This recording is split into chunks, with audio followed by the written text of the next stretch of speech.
आपने देखा होगा कि कई लोग ऐसे होते हैं, या हो सकता आप खुद ऐसे हों, जो मौके पर ना नहीं कह पाते, मौके पर नहीं नहीं कह पाते। यहीं पर एक चीज़ और है ऐसे लोगों के साथ कि वे उसकी मदद तो कर देते हैं, लेकिन जो उनके नियरेस्ट हैं, डियरेस्ट हैं, उनके लोग हैं, उनका अपने लोग हैं, अपने परिवार के लोग हैं, वो अगर किसी बात में मदद मांगते हैं, किसी बात में कोई सुविधा मांगते हैं, तो व्यक्ति वहाँ पे इनकार कर देता है। करना भी चाहिए कि भाई इतना नहीं है, ये नहीं हो पाएगा, इसको आप छोड़ दीजिए, पैसा हम इसमें नहीं दे पाएंगे, मेरे पास नहीं है। रिश्तेदारों से भी कह देता कि भाई हम खुद अभाव में हैं, हम आपको कहाँ से दे पाएँ।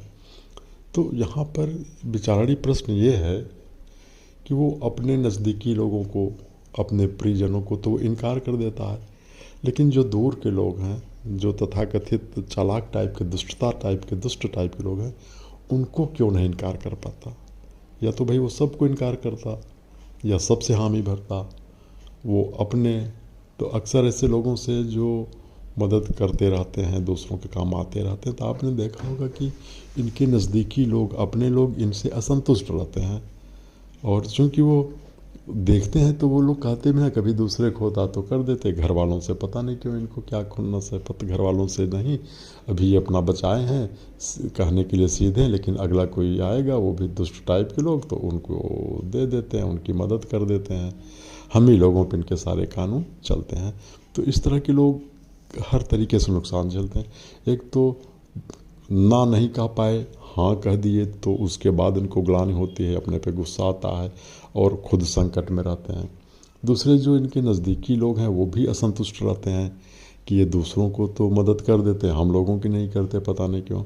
जबकि होना ये चाहिए था कि उसे किसी की भी मदद नहीं करनी चाहिए थी, क्योंकि वो खुद संकटग्रस्त है और वो जिसकी मदद कर रहा है वो ऑलरेडी उससे ज़्यादा सुविधाजनक पे है। तो जैसे दुनिया रहती वैसे वो रहता, तो उससे उसका फ़ायदा क्या होता है कि अपने लोग भी बने रहते और दुष्टों के लिए वो आसान शिकार नहीं होते।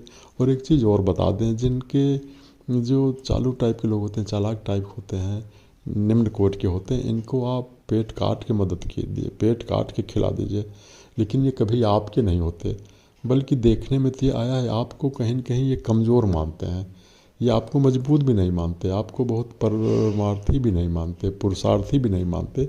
इससे आपका प्रताप नहीं बढ़ता, बल्कि आप उसकी दृष्टि में एक कमज़ोर व्यक्ति के रूप में होते हैं। चूँकि आप उसकी सहायता कर देते हैं, तो एक सम्मानित व्यक्ति के रूप में तो आपको मानता है, लेकिन बेसिकली आपको कमज़ोर मानता है। और कभी भी आप, भगवान न करे ऐसा मौका है तो आप देख लीजिए, जब भी आप उसके हितों के विरुद्ध अगर कहीं भी जाएंगे तो वो सबसे पहला विरोध आपका करेगा, वो सारी चीज़ें आपकी भूल जाएगा, भूला रहता ही रहता है, वो कभी आपके काम नहीं आएगा। और अगर कभी आप उसके हितों के अनुकूल ना हुए, हितों के विरुद्ध तो छोड़िए, उसके हितों के अनुकूल नहीं हुए, तो आपके खिलाफ हो जाएगा, आप पे प्रतिक्रिया व्यक्त करेगा। हो सकता है वो अपने शत्रुओं के प्रति वो प्रतिक्रिया न व्यक्त कर सके, उसमें थोड़ा सा डरे भी, या जनसाधारण सामान्य लोगों के प्रति जिन जो उसके संबंध हैं वहाँ भी डरे। लेकिन चूंकि आपसे सहायता पाते पाते वो आपको कमज़ोर मान चुका है बेसिकली, और आप कमज़ोर हैं भी उसके लिए। आप जब चाह जान कर के बूझ कर के ना नहीं कह पाते तो वो आपको कैसे सशक्त मानेगा, और आप भी अपने को कमज़ोर मान रहे हैं। तो यहाँ पे सहायता देने वाला, सहायता लेने वाला का एक अजब संबंध है। यहाँ देने वाला ही रुग्ण मान लिया जा रहा, देने वाला ही कमज़ोर है और लेने वाला भी उसको कमज़ोर समझ रहा है। इसीलिए अक्सर आपने देखा होगा, जो भले लोग होते हैं, सज्जन लोग होते हैं, वे जीवन भर पछताते रहते हैं। तो उनके कई तरह के पछताने के विभिन्न क्षेत्र होते हैं, लेकिन कई क्षेत्रों में एक क्षेत्र ये भी होता है। बेसिकली ये जो सज्जनता से उपजा हुआ ना नहीं कह पाने की जो आदत है, इसके आप, अगर आप इसके शिकार हैं, थोड़ा बहुत भी शिकार हैं, तो एक तो ये मान लीजिए कि उस काम को कर देने के बाद होती हुई ग्लानि और होने वाला पश्चाताप और उठने वाला संकल्प आपके काम भाई साहब कभी नहीं आने वाला है। अगर आप ये सोचें कि अब हम पश्चाताप कर रहे हैं, ग्लानि कर रहे हैं, संकल्प ले रहे हैं, अब नहीं होने देंगे, तो ये पर्याप्त नहीं है। ये सब करके आप बहुत देख चुके हैं, लेकिन आपको कोई इसका बेनिफिट नहीं मिला। दरअसल इसके बारे में जो विद्वानों ने, जो इन सब चीज़ों में काम करते हैं, मनोवैज्ञानिकों ने, ये इसके पीछे के कारण कुछ और होते हैं। इसके पीछे के कारण हमारे कोर बिलीफ होते हैं। जब तक हम उसको नहीं बदलेंगे, उसको नहीं सही करेंगे, तब तक यह हमारे मन से, हमारे स्वभाव से जाने वाली नहीं है।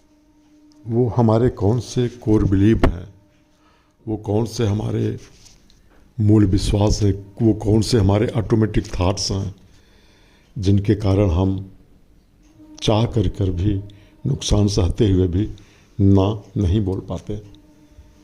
अगले वीडियो में हम इसकी विस्तार से चर्चा करेंगे कि इसको दूर कैसे किया जाए, इसको हम कैसे कम कर सकते हैं और धीरे धीरे हम इसको कैसे दूर कर सकते हैं। धन्यवाद।